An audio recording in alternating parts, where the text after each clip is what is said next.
Hi, in this video, we're going to show you how to make 3 homemade face toners that will give you the clear and youthful skin you've been dreaming of.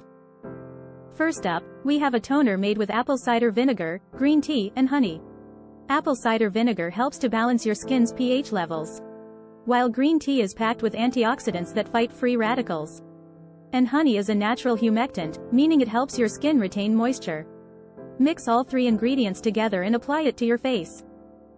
Next, we have a toner made with rose water and witch hazel.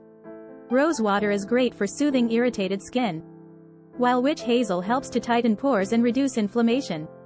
Mix equal parts rose water and witch hazel together and apply it to your face. Finally, we have a toner made with cucumber and aloe vera. Cucumber is known for its cooling and soothing properties, while aloe vera is great for hydrating and moisturizing your skin.